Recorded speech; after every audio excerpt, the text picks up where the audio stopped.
Test. We'll take that down just a tad.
Don't fall on us, please. Make sure you're checking on those steps.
Who needs a pencil? Oh, I got one.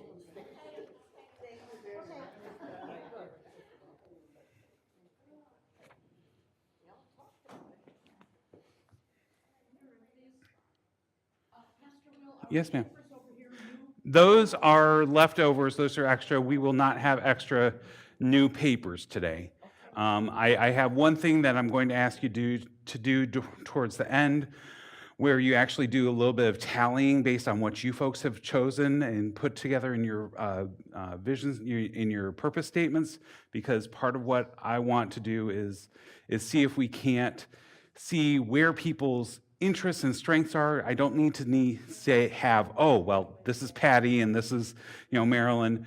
I'm just looking to get an idea where people's interests lie as the church tries to figure out what are next steps, what are ways that we can encourage and help folks live into their purpose. Because if we have no one who's interested in impacting, the left-handed smoke shifters league, we won't bother working with them. So anyway, that's sort of one little part.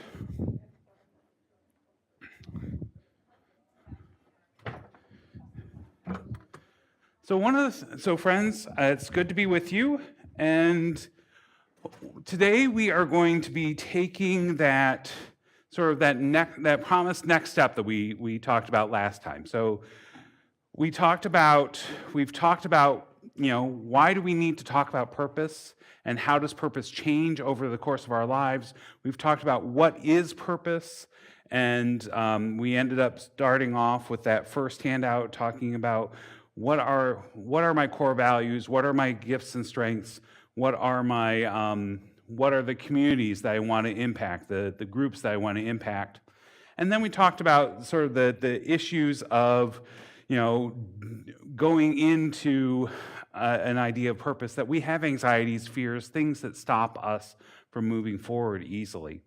And we talked a little bit more about that. And then last week we talked about, so how is God's call involved in all this? How does God's call engage us and help us, understand ourselves in terms of purpose? We talked about sort of that three-legged stool where, we have God and God's sense of call on our lives. We have us and our feeling of, what are our gifts and skills and what gives us joy. And then finally, the community of faith, and how does the community help to guide and form us. And so today we're going to take what we've been thinking about in terms of purpose statements, in terms of how God acts in our lives, and start to think about things in a little bit more concrete terms. And so what I would like you to do at your tables is I'd like you to have a brief discussion about a time that you wanted to make a change, where you wanted to do something different, and it didn't work out so well. So go ahead and think about something that you've wanted to do where you wanted to make a change and it didn't work. What were some elements involved in that? How did it how'd you finally say, nope, not working? So go ahead and talk about that for just a minute or two.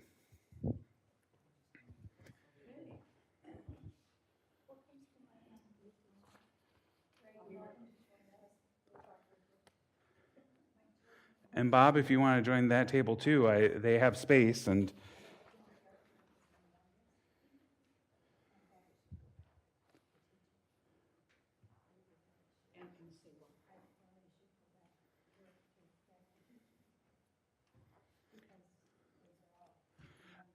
those aren't extra. Those are leftover handouts. They're not anything new. Okay.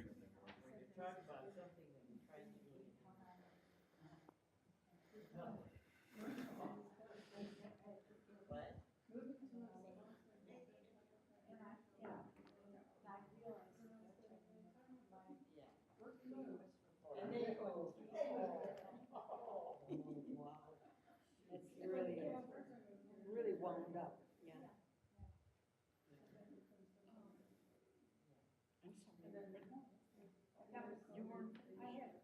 I just had this realization.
So I'm sorry to interrupt the conversation, but I want to make sure that we're continuing to move along so we have time for more discussion and conversation.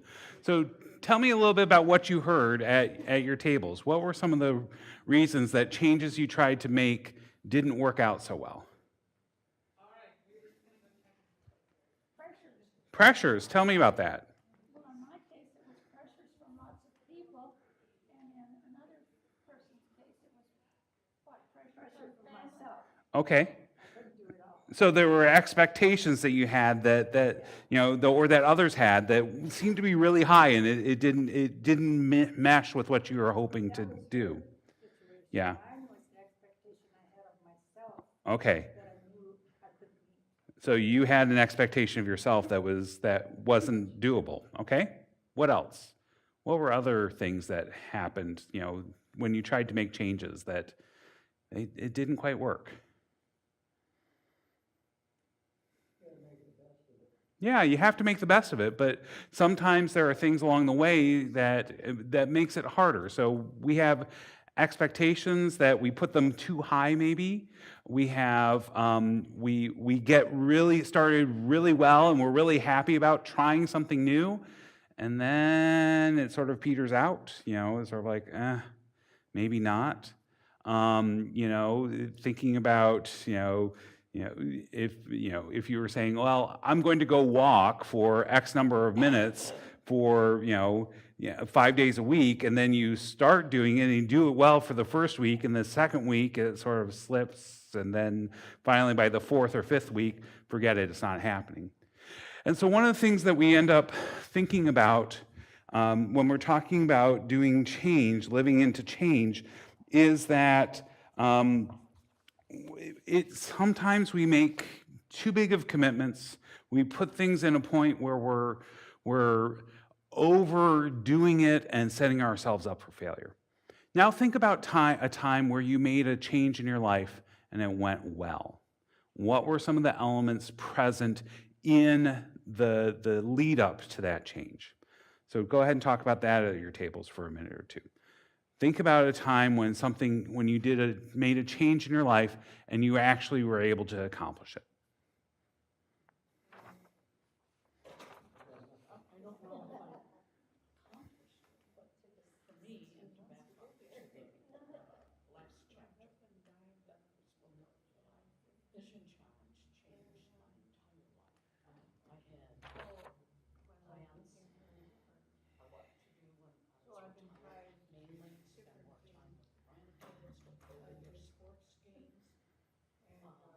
Some of it did work out. I mean, Jim would sit next to me and tell me where the kids were, where they were bopping all over the floor. So going back to the question, has it worked out? Well, I guess it has worked out for me because I said it has worked out. My vision will never change, getting better. So the adjustment spoke loud and clear.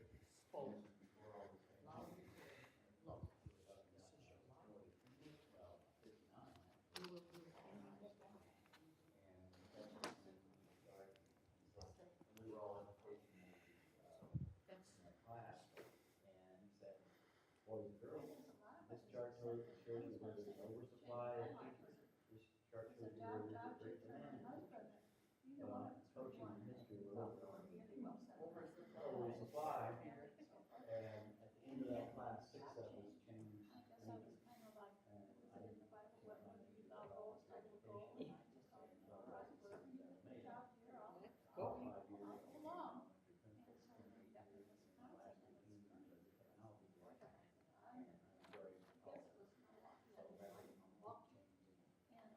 ready.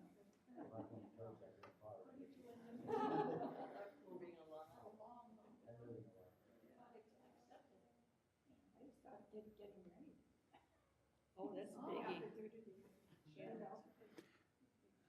So what are some of those changes that you ended up saying that you were able to accomplish, that you wanted to do, and it worked out? I switched from being a major in college, being a PE coach and history teacher, where there was an overabundant supply, to elementary education where there was a very big need, and it was one of the best decisions I made. So you ended up having a switch in college, from your major of history and PE to elementary, and that ended up working out well. What were some elements involved in that? How did that happen for you? How that happened was my sophomore year, first semester, we were all education majors in this class, and I don't even remember the name of the class, but the professor came in, this was in 59, my first semester sophomore year, and he had these two charts, this is before technology, so he had this chart and he said, boys and girls, or ladies and gentlemen. Mhm. And this chart is all the places in education where there is an oversupply. On this chart is where there's a great need. History and PE was on the chart where there's a great supply. Mm-hmm. Elementary and science and math and all this over here was a great need. And at the end of that class, 6 of us went in and changed majors.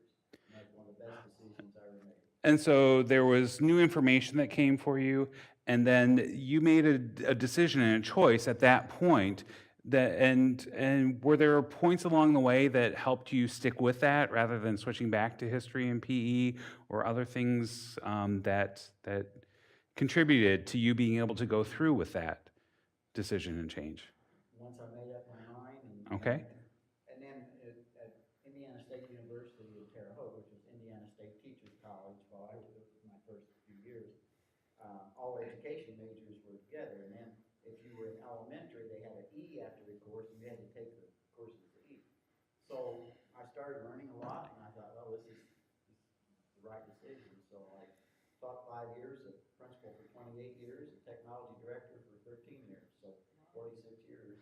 Yeah, so there was sort of a backing into, but along the way, it was easy. There were little changes that you made along the way. It wasn't sort of like, okay, I'm totally switching things. It was a shift from education in terms of history and PE to elementary, and so it was a small shift. And I made that on my own. I didn't ask my grandmother, Yeah. my aunt and uncle, I didn't ask my counselor, anybody else. I just made up my mind. Okay, and so there was also personal agency there, that you made that decision and it wasn't other people forcing you into it. What about at this table? Were there any things that popped up when you guys were talking? I mentioned the personal issue of vision challenge, Mm-hmm. which basically changed my entire life in terms of decisions, adjustments. I had to surrender such things as attending my grandkids' sports because I didn't know where they were. Mm-hmm.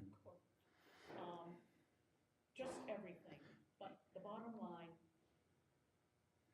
the adjustments were made because I was determined to accept the adjustments I had to make. And regarding my vision, it was just about everything. Okay. Reading, everything. So what I'm hearing from you is that there was a significant impetus. You didn't have a choice. You had to make a change, or else you would just sit there being miserable. And so you ended up saying, okay, I'm going to change these things because here's the push that I don't have a choice but to do something about. And quite honestly, when we think about change, the idea of an impetus, a change in situation that requires you to adjust is definitely something that is a motivating factor. Yeah. Oh, absolutely. Marriage is a huge one.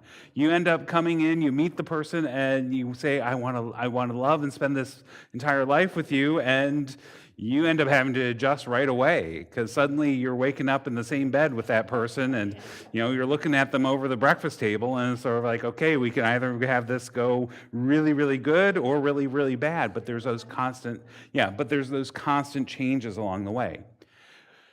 When we're talking about purpose, we don't necessarily have this big overarching thing that, if you don't do this, you're going to end up failing miserably or there's going to be serious repercussions. And so when we are talking about living into our purpose, we have to be more intentional because oftentimes we end up giving ourselves these big ideas and big goals, and we end up engaging with them, and it just doesn't go very far. And so one of the things that that people tell us, that researchers tell us about making changes in our lives, is that these changes need to be smart.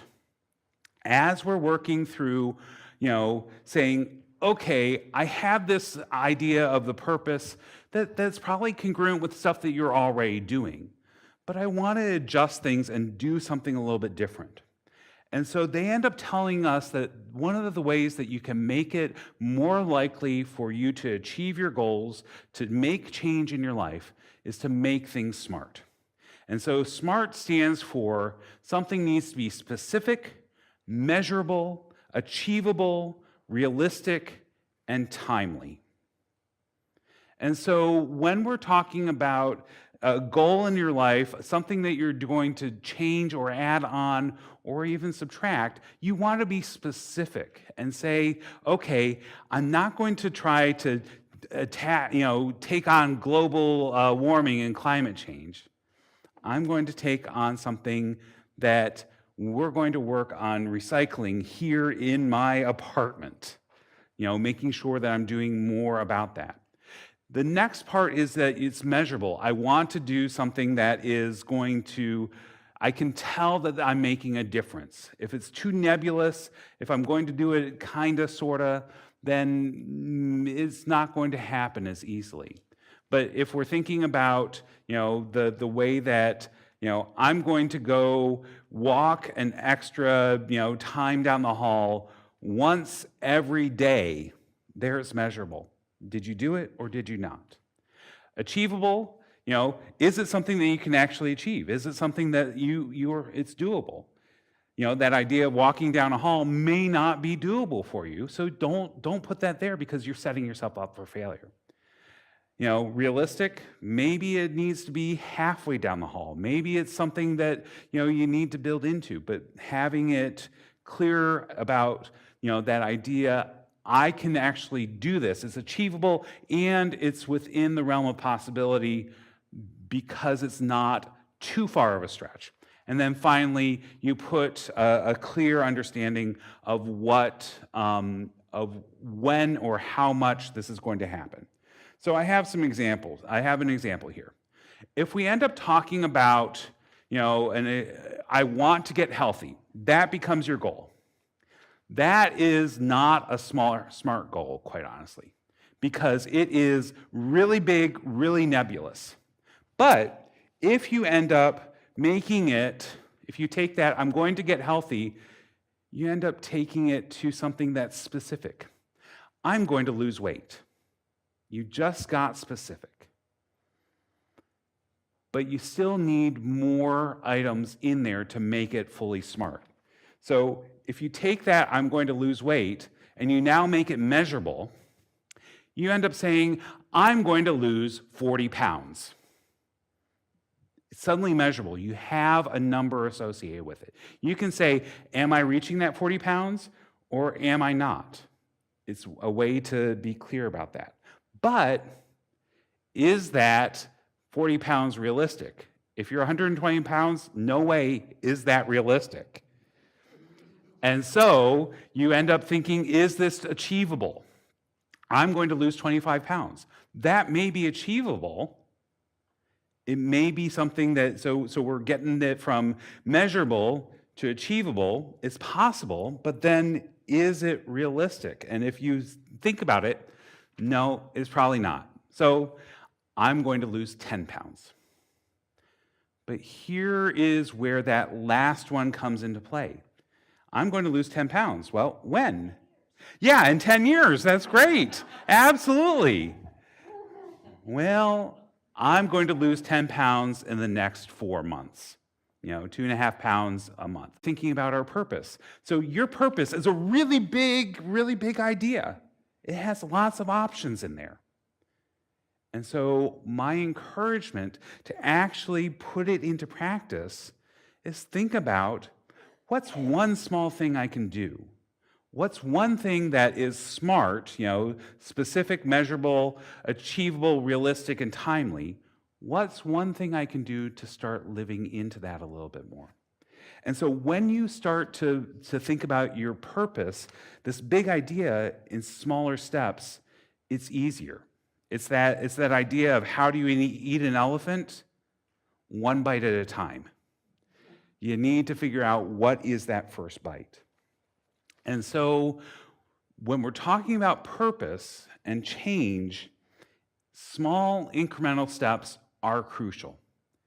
Now, I can't tell you, okay, reality, sometimes what is best for us in living with our purpose is to stop doing something that we're doing currently. Sometimes stopping an activity that we're doing that isn't giving us a lot of joy, that just feels like it's a lot of extra work, it's better for us to say, not anymore. Thank you, I'm not going to do that. Because what research tells us is that if we are looking at purpose, purpose helps us, figure out the direction we're going, but it also helps us to say no to things that aren't going to be helping us achieve that. You look at organizations, there are so many good things that a congregation can do. We could be out there helping, folks who are trying to, find jobs. We could be helping folks who are dealing with hunger issues. We could be, setting up training programs for folks dealing with addiction. Those are all really good things.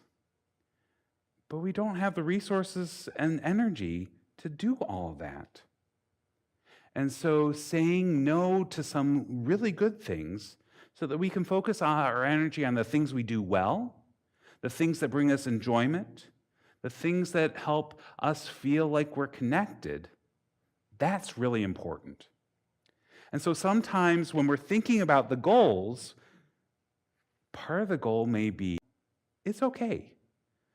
Because one of the things that we'll talk about in a minute is that God has put us together as a community of faith so that not everyone does everything. And there are other people with gifts and skills that are geared towards those other parts that are needed for building up God's kingdom. And so if you do start going along, one of the other parts about this idea of purpose is that if you say, okay, I really want to jump in and try this. I think this is going to be a goal that's going to make me happy, that's going to help me feel fulfilled.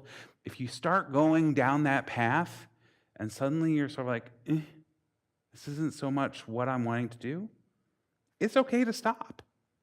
It's okay to start something and realize, this isn't quite where I'm at, because part of purpose is reevaluating, revisiting, reflecting, saying, what is it that really does bring me joy? And so that give and take, that trial and error is absolutely critical as we are thinking about those little steps to actually move into living out our purpose.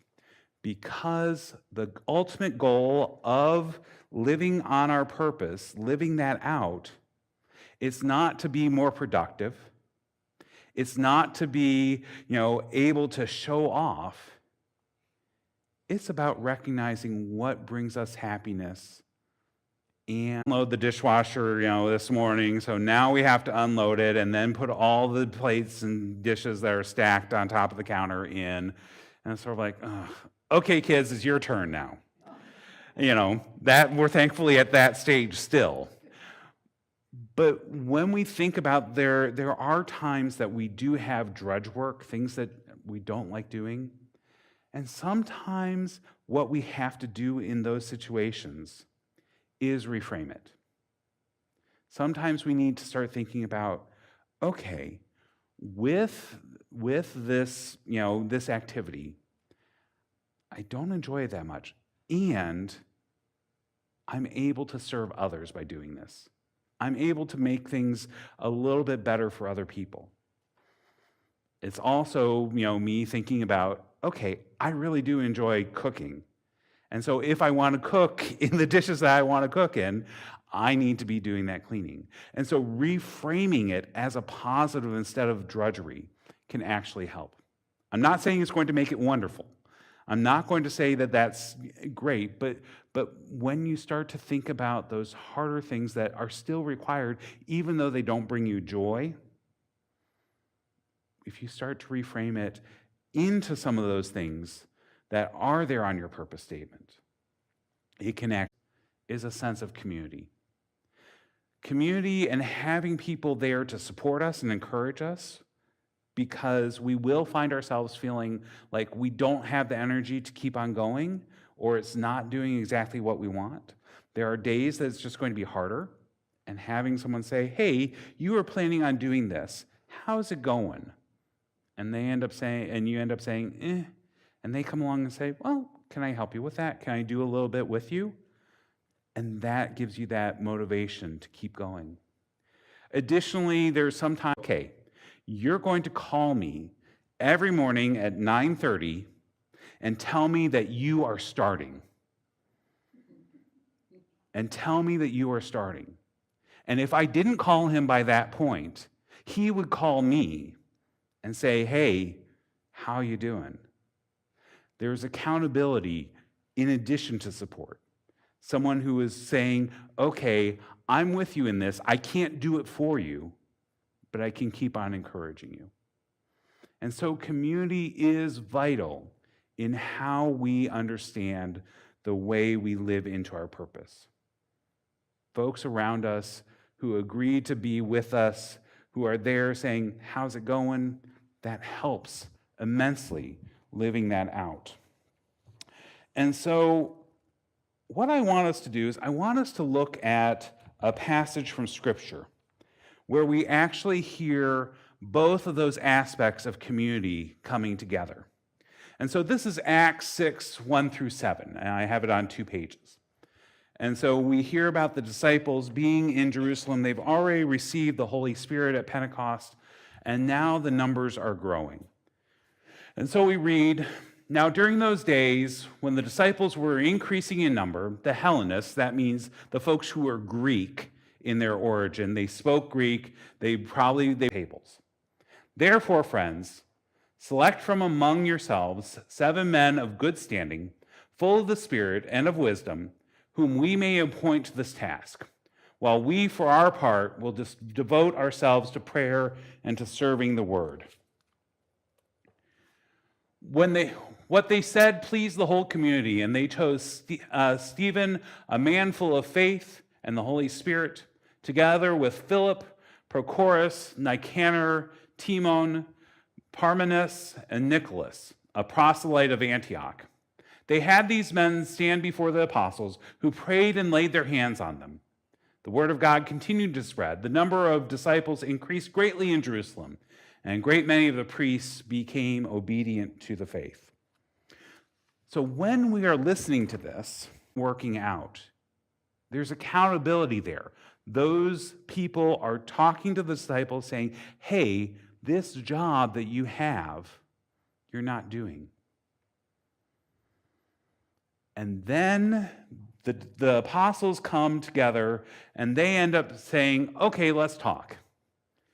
And they end up saying, we need help. This is not our ball of wax. Unity is actually supporting the disciples, the apostles, and then they end up taking their hands and laying them upon those 7. And now the apostles are also supporting these people with a new sense of purpose. So here we see a community really living into its purpose, recognizing we need to pull back from doing this because this isn't in our purpose. We end up having the community giving that sense of accountability, and then there's other people coming forward to fulfill a necessary role. And that is how community actually brings purpose to life. We are all together in this to help one another and support and encourage and each of you and the broader community here at Living Hope and Dixon Hollow to live out their purpose a little bit more. And so I've given you the sheet, a packet with 4 sheets in it. Each of those sheets corresponds to the core values, the strengths and gifts, the communities of impact, and then also the anxieties. And so what I'm asking you to do is give me a number from folks at the table of what each you have. So if 2 people have success, give me a 2 in front of that. And then I want to just hear what sort of the commonalities, because this is going to help us as a church board, as a session, to think about moving forward. What are things that we can do? Does that make sense? So at your table, you all talk together about what core values you've put down from previous works.